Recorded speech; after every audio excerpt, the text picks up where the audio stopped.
मध्य प्रदेश में बहुत सारी सरकारी भर्ती परीक्षाओं के लिए रोजगार पंजीयन की आवश्यकता लगती है। जैसे मध्य प्रदेश लोक सेवा आयोग यानी एमपीपीएससी होगा या ईएसबी होगा यानी व्यापम, ये इससे संबंधित और भर्ती परीक्षा जिसके लिए रोजगार पंजीयन की आवश्यकता लगती है। सो आज की इस वीडियो में मैं आपको दिखाने वाला हूं कि आप घर बैठे इजीली फ्री में अपना रोजगार पंजीयन किस तरह से बना सकते हैं। इसमें आपको किसी भी तरह का कोई चार्ज देने की जरूरत नहीं है, आप फ्री में अपना रोजगार पंजीयन बना सकते हैं। तो चलिए आज के वीडियो शुरू करते हैं। मध्य प्रदेश रोजगार कार्यालय का जीवित पंजीयन करने के लिए आपको एमपी रोजगार की इस ऑफिशियल पोर्टल पर आ जाना है। लिंक आपको इस वीडियो के डिस्क्रिप्शन में मिल जाएगा।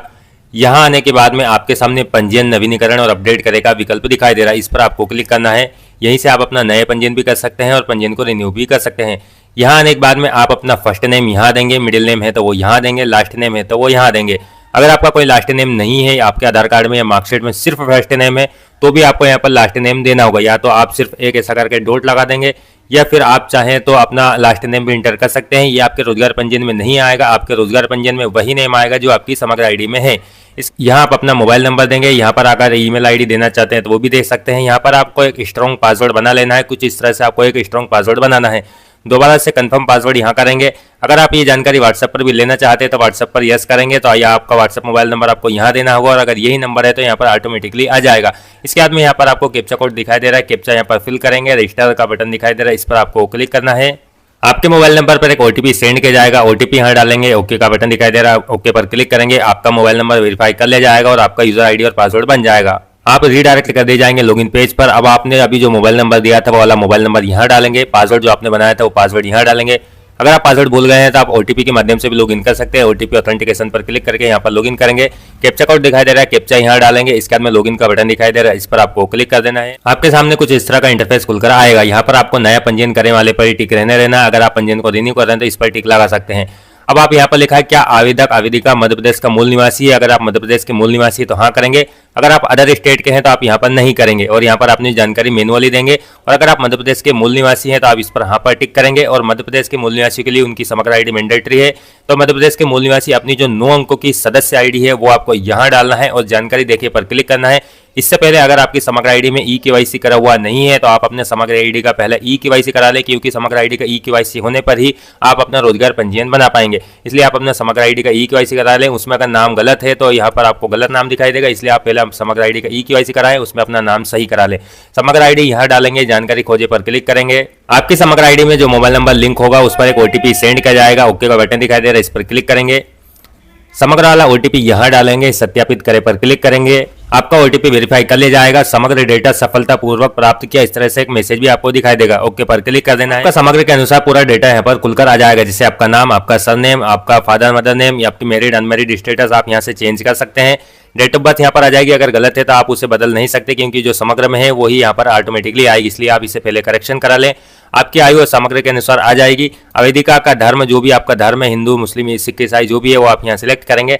आपकी श्रेणी क्या है, एसटी एससी ओबीसी यूआर या ईडब्ल्यू जो भी लगती है वो आप यहाँ सिलेक्ट करेंगे। पसंदीदा क्षेत्र में जो आपको बेहतर लगता है वो आप यहाँ पर सिलेक्ट कर लेंगे। इसके बाद में यहाँ पर आपका पत्राचार का पता देना होगा, क्षेत्र का प्रकार किस तरह का है, शहरी क्षेत्र में रहते हैं या ग्रामीण में रहते हैं, वो जो भी रहते हैं वो आप यहाँ सिलेक्ट करेंगे।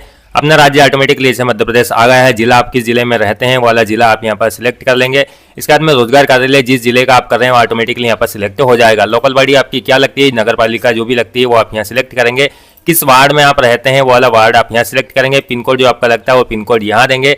पता जो आपका है फुल एड्रेस आपको यहाँ पर फिल कर देना है। इसके बाद में स्क्रॉल करके नीचे आएंगे, यहाँ पर 2 विकल्प दिए गए हैं, या क्या आवेदक या आवेदिका निःशक्तजन है यानी आप दिव्यांग है तो हाँ करेंगे, अदरवाइज आप नो करेंगे।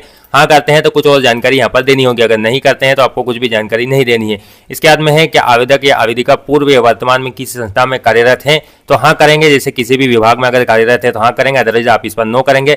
इसके बाद में जो चेकबॉक्स दिखाई दे रहा है मैं घोषणा करता हूँ, इसको आपको चेक कर देना है। इसके बाद में सेव करे का विकल्प आपको दिखाई दे रहा है, इस पर आपको क्लिक कर देना है, तो आपकी जानकारी यहाँ से सेव हो जाएगी। इस तरह से सक्सेस का मैसेज आपके सामने दिखाई देगा। ओके पर क्लिक करना है। अगले पेज में आपकी शिक्षा संबंधी जानकारी ऐड करना होगा। पर आपको ध्यान देना है, सबसे पहले आपकी उच्चतम योग्यता भरें, जो आपकी हाईएस्ट क्वालिफिकेशन है वो पहले आपको सिलेक्ट करना है। जैसे अगर आपका पहले ग्रेजुएशन कंप्लीट करा हुआ है तो आप पहले ग्रेजुएशन अंडर ग्रेजुएशन सिलेक्ट करेंगे। योग्यता आपकी क्या है, बीए बीएससी बीकॉम वगैरह जो भी आपने किया होगा वो आप यहाँ पर सिलेक्ट कर लेंगे। विषय समूह आपका क्या लगता है वो आप यहाँ सिलेक्ट करेंगे। किस विषय से क्या है वो ऑटोमेटिक यहाँ आ जाएगा, आप अपने अनुसार सिलेक्ट करेंगे। किस वर्ष में आपने ये कंप्लीट किया है वो वाला वर्ष आप यहाँ सिलेक्ट करेंगे। डिवीजन आप क्या रहा है, फर्स्ट डिवीजन सेकंड डिवीजन या फिर ग्रेड वाइज है जो भी है वो आप यहाँ पर सिलेक्ट करेंगे। विश्वविद्यालय बोर्ड का नाम यहाँ पर आ जाएगा, आप यहाँ से सिलेक्ट करेंगे। बहुत सारे विश्वविद्यालय और बोर्ड यूनिवर्सिटी के नेम यहाँ पर दिए गए हैं। अगर इनमें से कोई सा भी नहीं आता है तो शायद यहाँ पर एक अदर वाला विकल्प होगा, वो अदर वाला विकल्प आप यहाँ पर सिलेक्ट भी कर सकते हैं, या फिर आपके पास जो अवेलेबल है वो आप यहाँ से सिलेक्ट करेंगे। योग्यता जोड़ने का विकल्प आपको दिखाई दे रहा है, इस पर आपको क्लिक कर देना है तो आपकी योग्यता जुड़ी आएगी और यहाँ पर आपको दिखाई देगी। अब एक एक करके जितनी भी आपकी योग्यता है उन सभी को इसी तरह से आपको ऐड कर लेना है। जितनी भी योग्यता आपने ऐड की होगी वो सारी योग्यता आपको यहाँ पर दिखाई देगी। अगर इसमें कुछ गलत हो गया है तो आपके करेक्शन वाला विकल्प दिखाई दे रहा है, इस पर आप क्लिक करके अपनी योग्यता में कुछ करेक्शन भी कर सकते हैं। इसके बाद में योग्यता आपने टोटल ऐड कर दी है। नीचे आपको आगे बढ़े का एक बटन दिखाई दे रहा है, इस पर आपको क्लिक करना है। अगली स्टेप में आपसे अनुभव संबंधी जानकारी मांगी जा रही है। अगर आपका कुछ कहीं पर अनुभव है जहां पर आपने काम किया है तो वो आप यहां पर अनुभव संबंधी जानकारी दे सकते हैं। अगर इसमें कुछ भी आपका अनुभव नहीं है तो आप सिंपली आगे बढ़े पर क्लिक करेंगे, डायरेक्ट आगे बढ़ जाएंगे। यहाँ पर रोजगार संबंधी जानकारी आपसे मांगी जा रही है, यहाँ पर आपको ये देना होगी। पसंदीदा नौकरी क्षेत्र कौन सा है, आपका शहर कौन सा, वो आप यहाँ पर फिल कर देंगे। यहाँ पर जो आपको बेहतर लगता है वो सिलेक्ट कर सकते हैं। कौशल आपका कौन सा कौशल आता है, आपको किस तरह का काम आता है वो आप यहाँ पर सिलेक्ट कर लेंगे। आप एक से अधिक भी सिलेक्ट कर सकते हैं।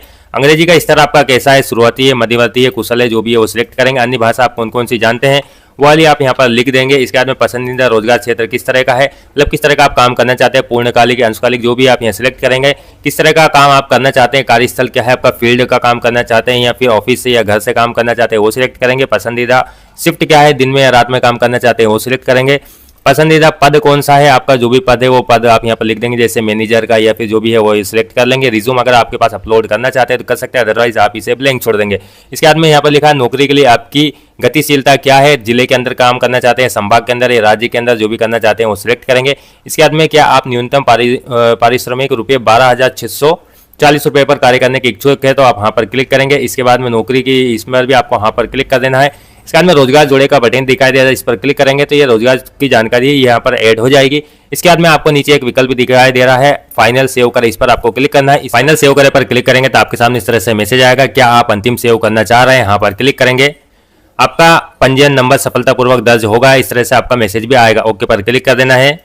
नीचे आगे बढ़े का बटन दिखाई दे रहा है, इस पर आपको क्लिक करना है, या फिर पंजीयन विवरण प्राप्त करें, इस पर भी आप क्लिक कर सकते हैं। दोनों पर आप किसी पर भी क्लिक कर सकते हैं। आपके सामने आपका रोजगार कार्यालय का पंजीयन यानी रोजगार पंजीयन आपका बनकर कंप्लीट हो गया है।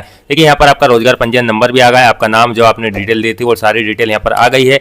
आपका नेक्स्ट रिन्यूअल डेट भी यहाँ पर दिखाई दे रहा है, जैसे अभी हमने सितंबर 2025 में पंजीयन किया था तो इसकी जो अगली रिन्यूअल डेट है सितंबर 2028 दिखाई दे रही है। आपका यूजर नेम है जो आपका मोबाइल नंबर है, आपका यूजर नेम यहाँ पर रहने वाला है। इसके बाद में यहाँ पर आपको प्रिंट का विकल्प भी दिखाई दे रहा है, प्रिंट, इस पर आप क्लिक करेंगे तो यहाँ से आपका जो रोजगार पंजीयन है वो प्रिंट होकर आ जाएगा। अभी आपका रोजगार पंजीयन कार्ड है, इसको आपको प्रिंट करके या सेव करके रख लेना है। जब भी आपको किसी भी गवर्नमेंट एग्जाम का फॉर्म भरना होता है तो आपको रजिस्ट्रेशन नंबर ये जो आपको दिखाई दे रहा है ये रजिस्ट्रेशन नंबर वहां पर डालना होता है और किस तारीख को आपने रजिस्ट्रेशन किया था वो वाली डेट यहाँ पर डालना होती थी। ये दो चीज आपको संभाल कर रखना है, इसी के माध्यम से आपका गवर्नमेंट एग्जाम का फॉर्म भी फिल किया जाएगा। सारा काम कंप्लीट करने के बाद में आपको लॉग आउट का बटन दिखाई दे रहा है, इस पर क्लिक करके आप यहाँ से लॉग आउट हो जाएंगे और डायरेक्ट मेन पेज पर आ जाएंगे। मैंने आपको दिखा दिया है कि आप मध्य प्रदेश रोजगार कार्यालय का रोजगार पंजीयन किस तरह से कर सकते हैं। ये बहुत ही आसान प्रक्रिया है जिसके माध्यम से आप घर बैठे अपना रोजगार पंजीयन या किसी का भी रोजगार पंजीयन फ्री में कर सकते हैं। आशा करते हैं आपको ये वीडियो काफी पसंद आया होगा। वीडियो पसंद आया तो वीडियो को लाइक कीजिए, चैनल पर नए हैं तो सब्सक्राइब करना ना भूलें। मध्य प्रदेश रोजगार कार्यालय का रोजगार पंजीयन के संबंध में अगर आपका मन में कुछ सवाल है तो आप हमसे कमेंट करके भी पूछ सकते हैं। धन्यवाद।